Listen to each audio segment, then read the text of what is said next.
আসসালামু আলাইকুম।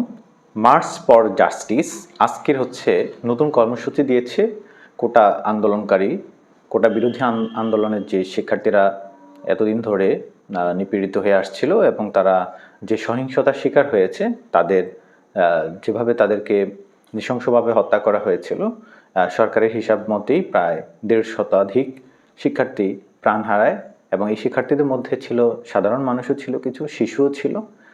সেই হত্যার প্রতিবাদে এবং সর্বোপরি দেশের যে পরিস্থিতি এসে পৌঁছেছে, সেই পরিস্থিতিতে শিক্ষার্থীদের পক্ষ থেকে গতকাল ঘোষণা করা হয়েছিল যে আজকে অর্থাৎ ৩১শে জুলাই মার্চ ফর জাস্টিস এই প্রতিবাদে তারা সারা দেশে প্রতিবাদ বিক্ষোভ করবে। এই কর্মসূচি তারা ঘোষণা করেছে, যেটি আজকে চলমান রয়েছে সকাল থেকে। আমরা হয়তোবা আরও কিছুক্ষণ পর আমরা এই ব্যাপারে আপডেট পেতে পারি।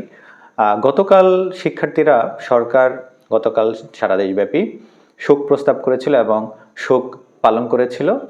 শোকের দিনে বিশেষ করে সরকারি দলের ব্যক্তিবর্গ এবং সরকারি প্রতিষ্ঠানের ব্যক্তিবর্গ কালো ব্যাজ ধারণ করে শোক উদযাপন করেছে এবং শোকে উদযাপন করা অথবা শোক পালন করা এটাকে শিক্ষার্থীরা বা সাধারণ শিক্ষার্থীরা তারা ভিন্নভাবে নিয়েছে এবং তারা গতকাল দেশব্যাপী বিশেষ করে সোশ্যাল মিডিয়াতে দেখা গিয়েছে যে সবাই লাল রঙের পিতা বেজ পরে প্রতিবাদ জানিয়েছে।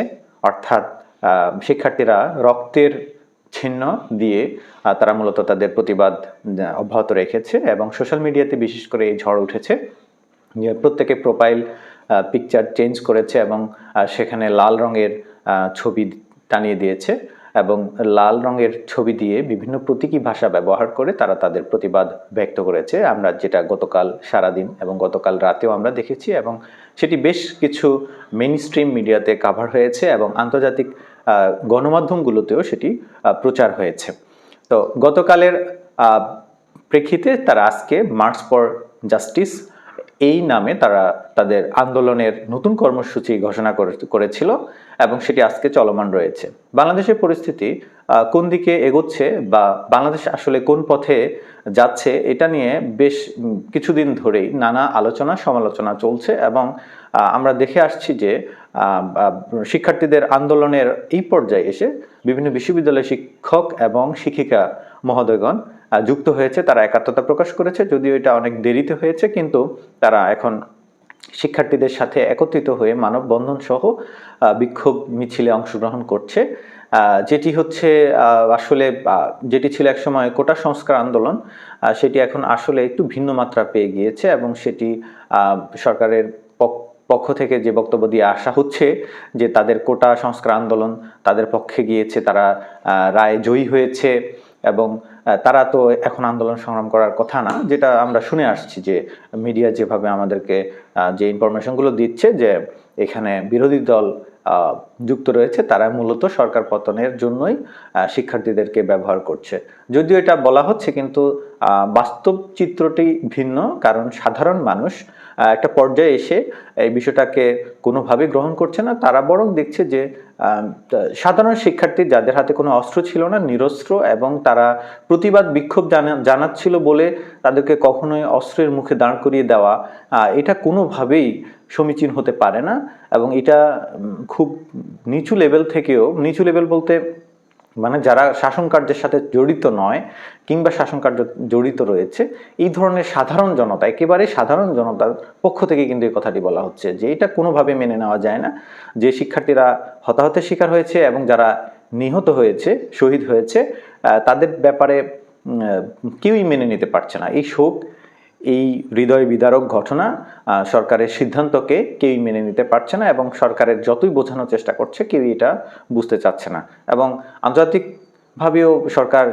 নানা ধরনের চাপে রয়েছে। ইতিমধ্যে রেমিটেন্স শাটডাউন দিয়ে আসছে প্রবাসী যারা রয়েছেন তারা, এবং তাদের পক্ষ থেকে বিভিন্ন ধরনের বিক্ষোভ সমাবেশ করা হচ্ছে বিভিন্ন দেশের রাজধানীতে, বিভিন্ন দেশের বিভিন্ন শহরে। তো কোটা আন্দোলনের এই পর্যায়ে এসে আসলে সেটা আর কোটা সংস্কার আন্দোলনে সীমাবদ্ধ নয়, সেটা ভিন্ন রূপ পেয়েছে। আমরা ইতিমধ্যে সবাই সেটি দেখে আসছি। আর এটার গতিপথ কোন দিকে এগোবে সেটি আসলে দেখবার বিষয়। কিন্তু গতকাল সরকারের পক্ষ থেকে জামাত ইসলামীকে নিষিদ্ধ ঘোষণার কথা বলা হচ্ছে যে 31শে জুলাই জামাতকে নিষিদ্ধ করা হবে।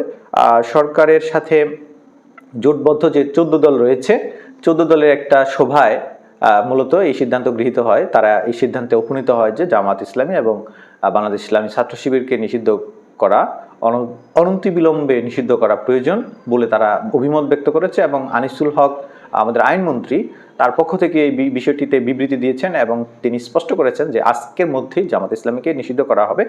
এবং এইটা বলার পর থেকেই নানা মহল থেকে নানা ধরনের প্রশ্ন আসা শুরু হয়েছে এবং বিভিন্নজন বিভিন্ন ধরনের প্রশ্ন করছেন যে আসলে সরকার আন্দোলন বা শিক্ষার্থীদের যে হতাহতের ঘটনা, যে সংঘর্ষ, যে পরিস্থিতিতে এসে পৌঁছেছে, সেই পরিস্থিতিকে ভিন্ন দিকে মোড় দেওয়ার জন্য বা ভিন্ন আঙ্গিকে দেখানোর জন্য, ভিন্ন দিকে ধাবিত করার জন্য মূলত সরকার এখন জামাত ইসলামী এবং ইসলামী ছাত্র শিবিরকে নিষিদ্ধ করার ব্যাপারে সিদ্ধান্ত নিয়েছে। এবং সেটি হয়তো বা আজকে ঘোষণা হবে এবং সেটি হওয়ার পর বোঝা যাবে। যদিও জামাতের পক্ষ থেকে একটি সাধারণ বিবৃতি দিয়ে বিষয়টা পরিষ্কার করা হয়েছিল যে তারা বলতে চেয়েছেন যে বাংলাদেশ সরকার আইনগতভাবে বা সাংবিধানিক পদ্ধতিতে কোনো একটা রাজনৈতিক দলকে নিষিদ্ধের ব্যাপারে হয়তো বা তারা সিদ্ধান্ত নিতে পারে, কিন্তু কোনো 14 দলের অর্থাৎ কোনো একটা রাজনৈতিক দল কি করে আরেকটা রাজনৈতিক দলকে নিষিদ্ধের ব্যাপারে সিদ্ধান্ত নিতে পারে? তাহলে তো এটা আইনের শাসন আমরা বাদই দিলাম, মানে এটা একটা নৈরাজ্যকর পরিস্থিতির সৃষ্টি হতে পারে বলে তারা অভিমত ব্যক্ত করেছে জামাত ইসলামের পক্ষ থেকে।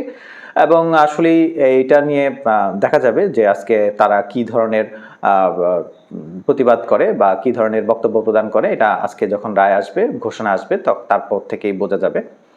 তো বাংলাদেশের ইতিহাসে গত 15 বছরে যে বিষয়গুলো সবচেয়ে বেশি মানে মানুষকে সবসময় বেশি উদ্বেলিত করেছে বা মানুষকে সবচেয়ে বেশি আলোচনায় রেখেছে, সেটি হচ্ছে কোনো একটা রাজনৈতিক ইস্যুতে বা নির্বাচনের ইস্যুতে গেলে তারপর সেটিকে জামাত ইসলামী বা জঙ্গিবাদ বা এই ধরনের সাম্প্রদায়িকতার মতো বিভিন্ন ট্যাগ লাগিয়ে রাজাকার বলে বিভিন্নভাবে মানুষকে ডাইভার্ট করা হয় এবং মানুষকে বোঝানোর চেষ্টা করা হয় যে তারা আসলে সরকার যে সিদ্ধান্ত নিচ্ছে সেটি ঠিক এবং সরকারের কাজকে বাধাগ্রস্ত করছে একদল কুচক্রী মহল, এটা বলে সরকার মানুষকে বিশ্বাস করানোর চেষ্টা করে আসছে।